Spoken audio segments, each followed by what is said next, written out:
Bismillahirrahmanirrahim. Assalamualaikum warahmatullahi wabarakatuh. Selamat pagi, selamat siang, selamat sore, atau selamat malam bagi anak-anak yang baru memperhatikan video ini. Mohon maaf ya untuk banyak sekali keterlambatan dari Pak Agus. Nanti insya Allah kita akan kejar ya. Pada hari ini kita akan membahas apa yang sudah kalian kerjakan dari pembelajaran 1 sampai dengan pembelajaran 6. Insya Allah nanti kalau tidak setiap satu video satu pembelajaran, ya 2 pembelajaran dalam satu video ya, nanti lihat waktunya dulu. Langsung saja nggih. Sekarang dibuka untuk buku tema satunya pada pembelajaran 1 pada subtema 1. Yang sudah kalian kerjakan juga dibuka buku tulis kalian atau ya di dalam LKS sendiri yang sudah dikerjakan, sekaligus mencocokkan. Nomor 1 pada pilihan jawaban yang tepat itu paragraf berikut untuk soal nomor 1 sampai 2. Ini jagung memiliki bunga jantan dan bunga betina yang terpisah dalam satu tanaman. Jagung termasuk tanaman berumah satu. Bunga jantan tanaman jagung terdapat pada puncak tanaman. Bunga betina tanaman jagung tersusun pada tongkol. Nah, ini kalimat utama dalam paragraf pertama terdapat pada angka pada paragraf ini. Kita lihat jagung memiliki bunga jantan dan bunga betina. Ini yang pertama membicarakan tentang bunga jantan dan bunga betina yang terpisah. Kemudian yang kedua membicarakan bahwasanya tanaman jagung itu berumah satu. Ini bunganya rumah satu apa? Ada bunga jantan, bunga betina di situ. Kemudian yang ketiga juga membicarakan masih pada bunga jantan. Yang keempat membicarakan tentang bunga betina. Jadi kesimpulannya semuanya ini membicarakan tentang bunga. Nah, kalimat utama ini terletak pada, kalau ini yang paling umum yang mana ini? Oh ya, ini jagung memiliki bunga jantan dan bunga betina. Jadi dari semua ini sudah mencangkup pada kalimat yang pertama. Jadi kalimat utama ini terdapat pada A, nomor 1. Yang kedua, gagasan pokok. Ingat, gagasan pokok tidak lepas dari kalimat utama, nggih. Pada kalimat utama membicarakan bahwasanya jagung memiliki bunga jantan, bunga betina. Mana yang membicarakan tentang bunga jantan dan bunga betina? Yang A, berumah satu. Ini kalimat pada nomor 2. Bunga betina, bunga jantan, ini kalimat-kalimat berikutnya. Jadi masih pada D, jagung memiliki bunga jantan dan bunga betina di satu tanaman. Nah, membicarakan bunga jantan, bunga betina. Sudah jelas nggih? Jadi gagasan pokok itu tidak lepas dari kalimat utama. Selanjutnya yang ketiga, perkembangbiakan generatif pada tumbuhan menggunakan generatif itu secara kawin. Secara kawin dia itu mempunyai bunga jantan, bunga betina. Dari kesekian ini ya, itu pernah kita bahas tentang vegetatif. Masih ingat spora, tunas, umbi ya. Spora itu bentuknya seperti serbuk ya, dia itu tidak berasal dari bunga. Kemudian tunas itu dari akar bisa, dari daun bisa, dari batang juga bisa. Kemudian umbi, ada umbi batang, umbi akar ya, tidak dari bunganya. Nah, yang dari bunga itu biji. Kok bisa biji? Begini, bahwasanya biji itu berasal dari buah, buah itu berasal dari bunga. Nah, di dalam bunga itu ada yang namanya jantan, bunga jantan dan bunga betina. Nah, Jadi biji itu asal mulanya dari penyerbukan, setelah itu pembuahan. Sambil mengingat yang kemarin, penyerbukan itu apa toh? Jatuhnya serbuk sari yang jantan ke kepala putih. Nah, prosesnya pertama kali itu.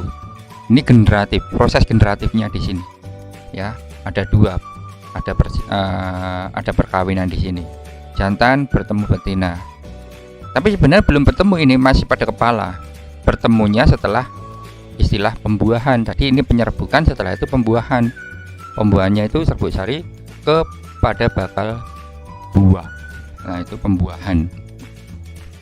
Ya, bisa dikatakan lah inilah dalam satu perkawinan, yaitu bertemunya begitu ya.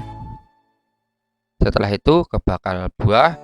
Setelah bakal buah akhirnya menjadi buah.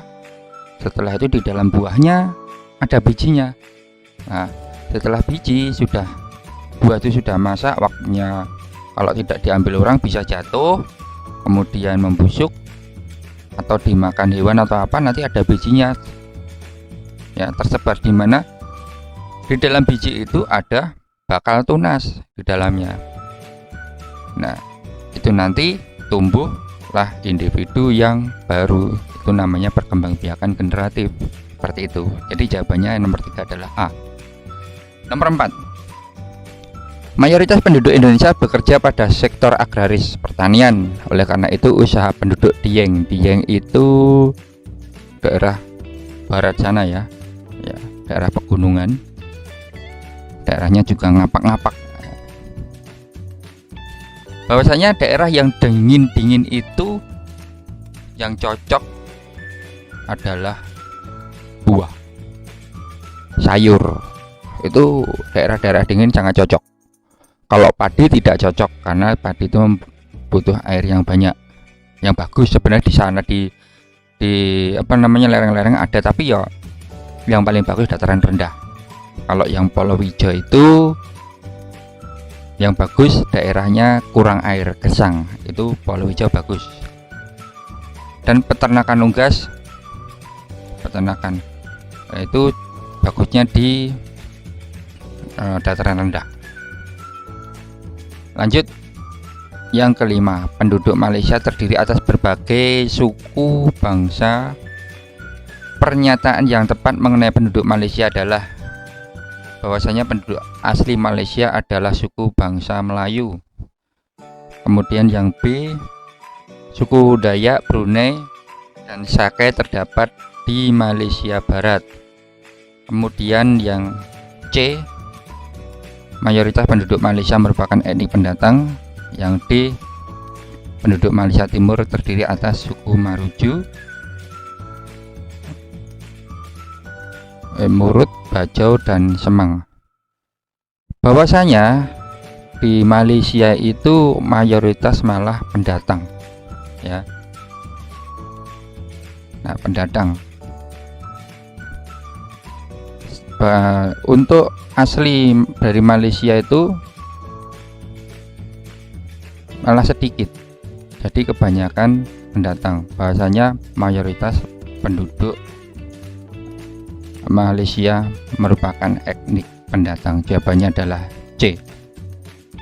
Kemudian yang B, isilah dengan jawaban yang tepat. Ini cermati paragraf berikut.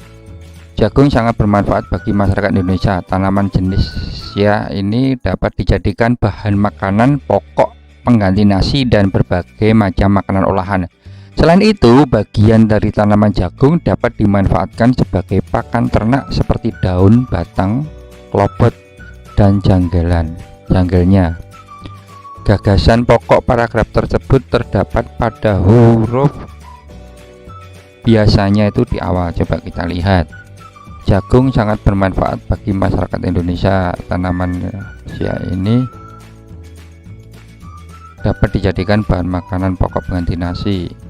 Masalah makanan ya, makanan pokok. Selain itu manfaatnya sebagai ternak. Nah, ini membicarakan tentang manfaat. Jadi jagung sangat bermanfaat bagi masyarakat Indonesia. Ini betul, jawabannya adalah A. Kemudian Tanaman padi dan jagung berkembang biak dengan, kalau kita melihat yang masalah bunga jantan, bunga betina, semuanya ada dari bunga semua ya. Jadi dia itu generatif, berkembang biak dengan generatif, betul. Kalau ada yang menjawab dengan biji juga betul, ya. Jadi ini dengan biji betul, dengan generatif juga betul. Selanjutnya yang ketiga, penyerbukan pada serbuk sari yang berasal dari bunga pohon, bunga lain pohon, tetapi masih dalam satu jenis. Bahwasanya penyerbukan itu ada 4. Penyerbukan sendiri, gambarnya tangannya Pak Agus ini ya. Ini bunga, kalau gini, ya ini aja bisa. Bunga ini satu bunga ya. Di bunga ini ada serbuk sari, ada butik dalam satu bunga ini. Nah, ini dalam yang namanya autogami atau serumah. Ini penyerbukan serbuk sari berasal dari bunga itu sendiri. Kemudian ada juga yang tetangga. Tetangga itu ibaratkan Pak Agus itu satu pohon. Kemudian ini ada bunga, ini ada bunga. Benang serbuk sari berasal dari bunga yang sebelahnya, tetapi dalam satu pohon. Ini namanya penyerbukan tetangga atau geitonogami. Ya, tadi autogami itu satu, kalau kedua itu geitonogami. Nah, ini penyerbukan tetangga. Kemudian di sebelah sana ada tanaman. Ya, Pak Agus tanaman, sebelah sana juga tanaman. Sana ada bunga, sini ada bunga. Namanya ini penyerbukan silang. Ya, penyerbukan silang. Penyerbukan silang ini masih jenisnya sama. Ya sama dengan tanaman dari sini. Kalau di sini mangga mana lagi, sana juga mangga mana lagi. Ya, seperti itu. Sama. Nah, ini serbuk sari dari sini, kemudian terbang ke sana atau dibawa burung ke nempel di kakinya itu bisa. Nanti penyerbukannya pada butik bagian bunga sana, berbeda pohon. Itu namanya penyerbukan silang atau allogami. Nah, ulang lagi, yang serumah tadi penyerbukan sendiri namanya autogami dalam satu tumbuhan, geitonogami. Kemudian ke tumbuhan lain namanya allogami sendiri, kemudian tetangga, kemudian yang satunya silang, gitu nggih. Terus yang terakhir mirip dengan silang tetapi berbeda varietas. Maksudnya varietas jenisnya. Ada mangga itu bermacam-macam. Ada mangga madu, mana lagi. Kalau di sini pelem golek ya. Itu ada juga yang panjang-panjang. Nah, berbagai macam itu namanya varietas. Kalau itu sudah berbeda varietas, namanya penyerbukan bastar. Ulang lagi, sendiri namanya autogami sama ya, atau serumah. Kemudian yang satunya silang tetangga itu geitonogami dalam satu tumbuhan. Kemudian tumbuhan lain tapi sejenis namanya silang, allogami. Kemudian lain tanaman tetapi beda varietas, tapi tetap namanya sama mangga ya, itu namanya bastar, penyerbukan bastar. Jelas nggih? Jadi nomor 3 ini penyerbukan pada serbuk sari yang berasal dari bunga lain pohon tetapi masih dalam satu jenis. Lain pohon satu jenis, namanya adalah penyerbukan, ya betul, silang, belum bastar ya. Kalau bastar itu nanti sudah berbeda varietas. Kemudian nama lain dari silang tadi apa? Allogami, ya betul. Selanjutnya yang keempat, Malaysia memiliki patung Dewa Murugan yang merupakan patung tertinggi kedua di dunia. Patung tersebut terletak di bacaan ada, itu Batu Caves Selangor ya. Itu jawaban nomor 3. Nomor 4 jawaban nomor 4. Kemudian nomor 5, Kamu akan menjumpai banyak pagoda apabila berlibur ke Myanmar. Kondisi tersebut menunjukkan sebagian besar penduduk Myanmar memeluk agama Buddha. Di bacaan ada itu. Oke ya. Sekarang yang C. Temulawak dikenal sebagai tanaman yang memperlancar metabolisme tubuh. Temulawak memiliki kandungan serat dan kurkumin yang dapat melancarkan sistem pencernaan. Selain itu, temulawak memiliki kandungan minyak atsiri yang meningkatkan kinerja ginjal. Tumbuhan temulawak memiliki banyak manfaat untuk kesehatan tubuh. Pertanyaan: tentukan gagasan pokok paragraf tersebut. Ini kepotong. Nah, tersebut. Kalau kita ketahui kalimat utamanya dulu ya, kalimat utamanya ini terletak pada awal biasanya, tetapi ini kita lihat dulu di awal apa tidak. Temulawak dikenal sebagai tanaman yang memperlancar metabolisme tubuh. Ini fungsi ya, memperlancar metabolisme tubuh. Yang kedua, temulawak ini juga mengandung serat dan kurkumin yang dapat melancarkan sistem pencernaan. Ini juga fungsi. Kemudian selain itu, temulawak ini dijelaskan lagi meningkatkan kinerja ginjal. Yang terakhir, tumbuhan temulawak memiliki banyak. Nah, ini dia. Tadi Pak besar coret-coret ini. Nah, ini memiliki banyak manfaat. Nah, ini semua sudah dibicarakan dari awal sampai akhir, tapi kalimat utamanya ternyata di belakang ini ya. Nah, kalimat utama sudah ketemu. Sekarang gagasan pokok. Bahwasanya ini membahas tentang manfaat temulawak. Nah, jadi gagasan pokok adalah manfaat temulawak. Nanti untuk kalimatnya bebas. Intinya itu. Jadi manfaat temulawak untuk kesehatan itu boleh ya, jangan disamakan dengan kalimat ini ya. Jadi kamu harus meringkas lagi dari ini. Intinya ini sudah membicarakan dari satu paragraf ini, gagasan pokok. Jadi semuanya membicarakan tentang manfaat. Sudah jelas toh? Jadi tidak hanya di awal kalimat, ternyata di akhir juga ada. Tadi Pak Agus biasanya nebak di soal-soal biasanya di awal, ini ternyata di akhir. Karena apa? Dari awal sampai hampir ke akhir ini semuanya membicarakan tentang manfaat, dan di akhir disimpulkan memiliki banyak manfaat. Nah, memiliki banyak manfaatnya di atas tadi. Berarti inilah yang namanya kalimat utama, seperti itu. Nomor 2, kembangkan gagasan pokok yang kamu temukan menjadi paragraf baru. Ini juga tergantung masing-masing anak yang mengerjakan. Bisa contohnya seperti ini. Temulawak memiliki banyak manfaat untuk kesehatan. Kandungannya yang terdapat pada temulawak tersebut. Manfaat yang dapat kita ambil dari tumbuhan ini adalah melancarkan metabolisme. Nah, dijelaskan semuanya itu. Nah, tidak sama dengan ini, dikembangkan lagi. Karena kalau kamu sudah membaca ini, otomatis pengembangannya bisa mirip dengan ini, tapi jangan sama dengan ini plek. Nah, itu jangan ya. Jadi kemarin sudah baca atau tadi sudah baca, diulang lagi dengan bahasamu sendiri. Nah, seperti itu. Tapi gagasan pokoknya tentang manfaat dari temulawak. Nomor 3, sebutkan bagian-bagian bunga lengkap beserta kegunaannya. Bunga lengkap itu dari kelopak sampai pada putih benang serbuk sari. Nah, seperti itu ya. Oke, bagian-bagiannya dan kegunaan ya. Yang pertama dari yang bawah. Bawah itu berwarna hijau. Nah, seperti penguat bunganya itu. Kalau baunya bukan dari situ, baunya ya dari mahkotanya atau dari serbuk sarinya. Tapi ini yang paling bawah ini, dulunya dia itu waktu masih kuncup ya melindungi.